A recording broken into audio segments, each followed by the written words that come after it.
teams here. Yeah, the story has been evolving as Alex and I have been on the air here, so I'm trying to keep up with everything that's going on. The Giants just released a statement. Brian Flores, from what I understand, reading as quickly as I could here, has sued the NFL, the Miami Dolphins, the New York Giants, and the Denver Broncos in a class action lawsuit, claiming that they had a racist process for their head coaching hirings. And then I believe Miami, it's more towards about his firing and the handling of his situation there towards the end of his Miami tenure with the Dolphins. Bill Belichick is named, and not only named, but there is a private text message between Bill Belichick and Brian Flores where Bill Belichick, I believe, made a mistake and meant to text Brian Daboll and texted Flores by mistake, congratulating Daboll on getting the head coach job before Brian Flores even interviewed with the Giants for the head coaching gig. So some questions here. I don't know if we have enough information at this point in time to give a real take on who's right or who is wrong in this situation. But I definitely look at this, and I would also say that Brian Flores has also said that the Dolphins tried to pay him to lose games during his time in Miami, which is also not great. I look at this and I say, I get what Brian Flores is going for. I can tell you right now, it's an uphill battle in any court system in the United States to file a class action like this and win against the NFL. The NFL is a private enterprise. They, as long as they can prove that they interviewed and did their due diligence, whether they believe that Brian Flores was actually in the running for their vacant head coaching positions or not is not really the point, right? Like, unfortunately, in the real world, just the same as in the NFL, when you're dealing with private businesses, businesses make hires all the time that are because people know people or people have connections to the inside or whatever, right? I mean, there's a million reasons why these things happen. With the Giants, Brian Daboll, they hired a Bills disciple to be the general manager, and then they hired Brian Daboll. In a lot of ways, it's not that different than what the Raiders just did with Josh McDaniels and Dave Ziegler, right? So this is what happens. Now, I feel for Brian Flores having said that, because it is crystal clear to everybody that watches football and that watches it at the levels that we do, Alex, that Brian Flores is one of the best 32 coaches in the NFL. He deserves to be a head coach in the National Football League. He's one of the best 32 guys at it in the world. But the problem is that it's not always about who's the best in these situations. Sometimes it's also about who you know. Yeah. I don't know that it's a right or wrong thing, and I don't know. I'm texting some legal experts right now saying like it's a tough case to win. Very tough. It's probably more just he wants this out there and this is the way to do it. Right. And he's putting his career on the line here. So, it's something he feels strongly about, as he should, and credit him for that. And I think that's more what this is about. Again, I'm not a legal expert. I can't tell you if he's going to win, what he would win, what it would mean. I don't know. But I think it's stuff that, we've kind of heard about happening, and now it's all right there and it's in front of us and it's laid out. There's a story about the Denver Broncos and him interviewing them a few years back where they showed up late and drunk to his interview. Like, I mean, that's just unprofessional. Like, you don't do that to somebody. Right. That's just a lack of person-to-person respect, right? So that's kind of just where I'm at with it. I think we knew this stuff goes on in the background. For a while now, the Rooney Rule has been something that's in question, where does it really help? Is it really helping to further the case of minority coaching candidates, minority general manager candidates, what have you? Or is it just essentially a box to check and teams will do what they do? I think the new rule where you reward the teams for developing these coaches instead of hiring them, I think that makes a lot more sense, right? Yes. What do you do with the Rooney Rule now? I don't know. I'm not an expert on that, but I think it just kind of highlights it. And again, I think the league has done, again, I like that new rule. I think that certainly helps further the cause, but I think it just highlights still how far the league has to go. So when Brian Flores was fired by the Dolphins, Mike Tomlin was the one black coach in the entire NFL. 1 out of 32 teams had a black coach heading the ship. And in a league that's obviously dominated by black athletes, and looking at this and about how many minority coaches are on staffs, that is a ridiculous number. We all know that. We all know that that's a problem, right? That there is only one minority coach. One black coach. Robert Saleh is also a minority technically.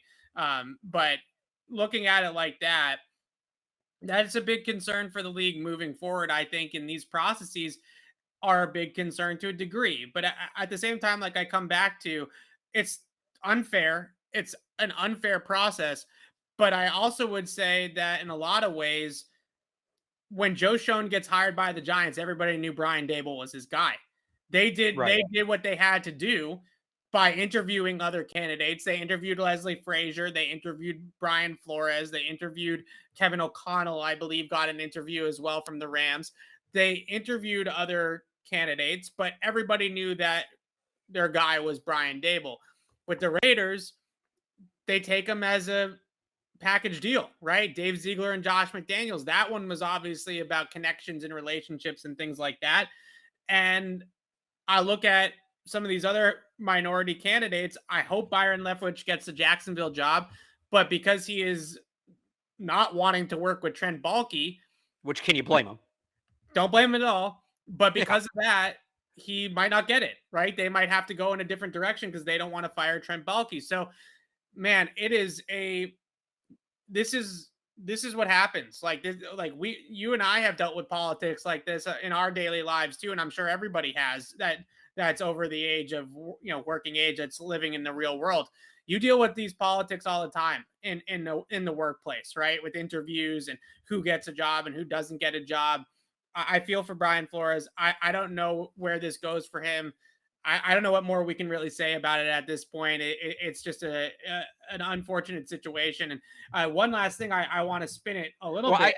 I would just say one other thing on this is the league might have to have Stephen Ross sell the team. Yeah, I think that needs to be considered. If he was truly paying Brian Flores under the table to lose football games, then absolutely. Well, so there's that, which is a massive, massive, massive problem. I would say equally as big of a problem. And I don't know if you didn't get to this, Evan. After the 2019 season, immediately or I think it was during the 2019 season. I have to go back and find the exact quote. Basically, before Brady was officially a free agent, apparently Stephen Ross leaned hard on Flores to recruit Brady, which would have been tampering. Right. To the point where he basically pulled a parent trap. He set up a lunch for Flores I think it was like on a boat or at a restaurant near a boat, some with a boat. He set up a lunch for Flores at an establishment where he knew Brady would be without telling Flores Brady would be there. And when Flores found out, he left. And Flores alleges after that point, it all went downhill and Ross got very cold towards him. So basically, if he fired Flores because, and this isn't including the racial component of it. Right. If he fired Flores because one, he refused to lose games on purpose. Yeah. And two, because he wouldn't tamper and illegally recruit Tom Brady, then he needs to go. Then he can't run that team. Then that team's never going to be able to operate within the regulations of the NFL. So, that's, again, before the racial component. Obviously, the racial component's a part of it. And let it be a reminder to everybody, too, tanking only happens from the general manager level up. Coaches and players have no incentive to tank. They're all playing for their jobs. But on top of all of it, I think the league needs to take a long, hard look at Stephen Ross's ownership in Miami, because that franchise has been a mess for a while now, decades. And to see something like this, that's not an owner the league should contend with, especially if he's trying to throw games and the league is going to have these gambling deals. Yeah. Again, that's not the main point here, obviously. But I think there needs to be a really close look at Stephen Ross's ownership of the Miami Dolphins, because talk about conduct detrimental to the league in honor of Tom Brady's career. Let's bring up the phrase conduct detrimental to the league. Stephen Ross, multiple occasions, conduct detrimental to the league. Yeah.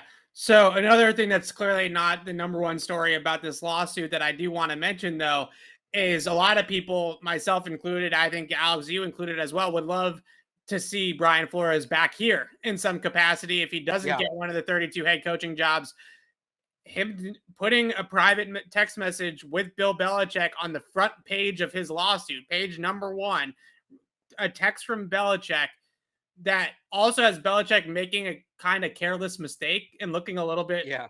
like an idiot, quite frankly. I would really like to hope and think that Bill somehow signed off on this. But at the same time, knowing that it's going to be public record and knowing that it's going to get out and seeing how that text message looks and getting Bill involved in the first, I don't know. There's a lot of things here that I wonder now how much would Bill want Brian Flores back at this point, right? That he's suing the NFL, that he's putting his name on lawsuits and all those types of things. I hope that this is Bill signing off on something like this, but I don't know. I do wonder So that. there also may be and again, I'm not a legal expert. I don't know exactly. There Right. might be some complication where if he's engaged in a lawsuit with the NFL, he can't work for an NFL team. So there could be some, I don't know for sure. There could be a complication there. I Right. would think Bill, I do think Flores respects Bill. I do. Yeah. Oh, I bet you do. And Yes. obviously, I think Bill also respects Flores. You know, um, I would think Bill signed off on that. And what a great showing that would be for Bill with Brian Flores, where there's a real chance he just put his career on the line. You know, if Bill said, you know what, you should be a head coach, but you're too good to be unemployed. Let's get you back in here. Let's get you back in the league. I think that would be a great gesture from Bill if he did in fact bring Flores back, assuming Flores can and wants to come back.